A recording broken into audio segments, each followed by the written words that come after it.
A pillar of smoke and fragments of the aircraft. A video of the destruction of the Russian fighter jet Su-34 appeared in the social media. On March 1st, the armed forces of Ukraine shot down the jet in the airspace between Volnovakha and Mariupol. The next day, the defense forces shot down another Su-34 using anti-aircraft guided missiles. In the second half of February, the Ukrainian armed forces turned Russian aircraft into scrap metal almost daily. They shot down 13 aircraft in 13 days.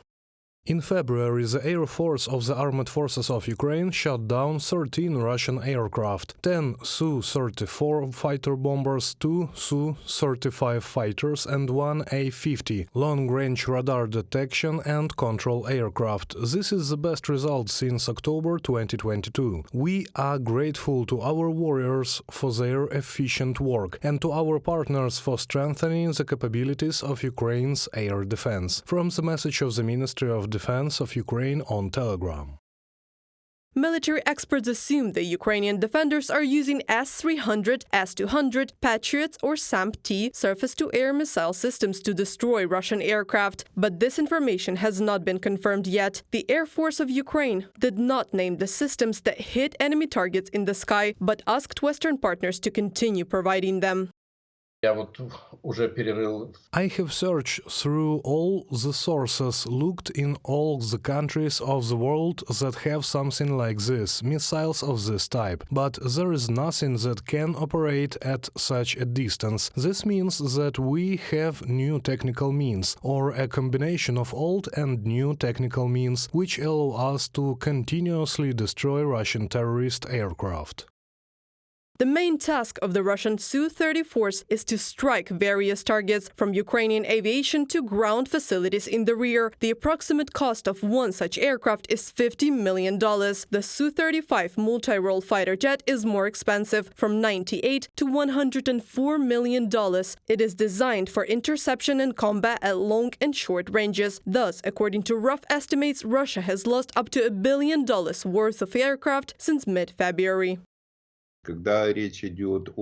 When it comes to aircraft, we have to realize that yes, it is expensive, it is millions, but training pilots and specialists for electronic reconnaissance aircraft like the A-50, which was shot down, is a very long and very expensive process, and it is impossible to solve these issues in a year or two.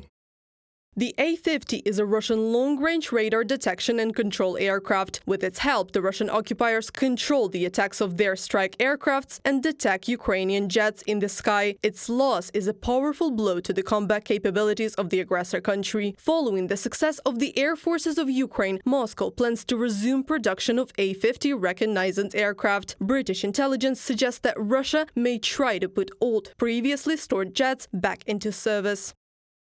Russia will have to explore options to bridge this gap, including repurposing aircraft and accepting greater risk to provide the efficient air support its ground forces require, but are likely not receiving. This is a prolonged issue that has almost certainly been exacerbated by the removal of A-50's supporting operations. Airframe and crew fatigue are almost certain to intensify once the A-50 does return to operations, with the fleet increasingly stretched. It is a realistic possibility Russia may attempt to bring previously mothballed A-50's airframes back into service to alleviate this. From a report by the UK Ministry of Defense Intelligence on social network X.